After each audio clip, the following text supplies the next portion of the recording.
जागो भाई, अपन धर्म के जोत जलाओ जी।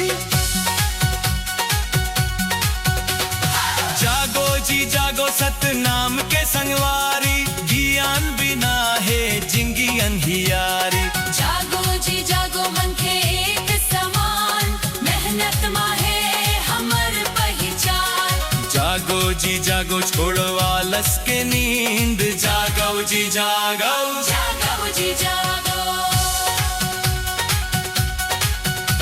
अनपढ़ रही बेटा कोनो लथा रही, दुनिया के धीर माँ पाछू उतारही।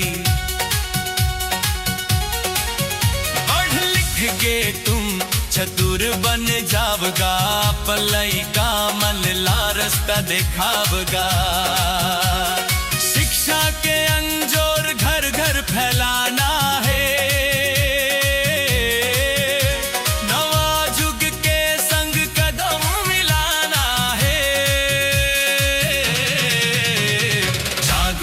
जागो छोड़ो आलस के नींद।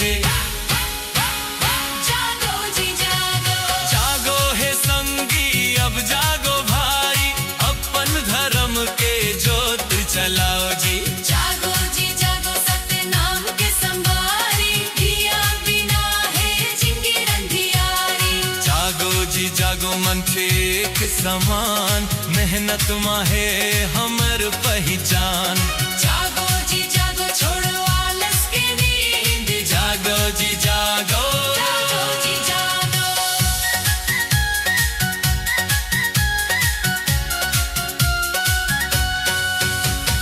छोड़व लबारी और छोड़व तुरी तिला, बढ़ावा आपस में मैं और प्रीतिला। नशा पानी हाँ घर ला जरावत है, अपन कमाइला अकारत गवावत है। सुघर विचार के गहना पहिर लेवा, सत के डगर मा पाँव अपन धर लेवा। जागो जी जागो छोड़ो आलस के नींद। जागो जी जागो, जागो है संगी अब जागो भाई, अपन धर्म के जोत जलाओ जी। जागो जी जागो सतनाम की संवारी, ज्ञान बिना है जिंदगी अंधियारी। जागो जी जागो मन खेत समान, मेहनत मा है हमर पहचान। जागो जी जागो छोड़ो आलस के नींद। जागो जी जागो, जागो जी जागो।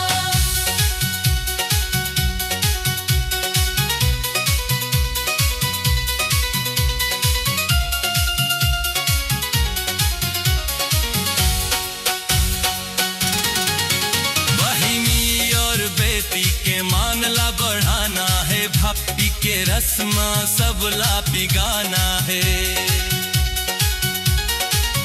जैत खाम थाड़े साखी सुनावत है,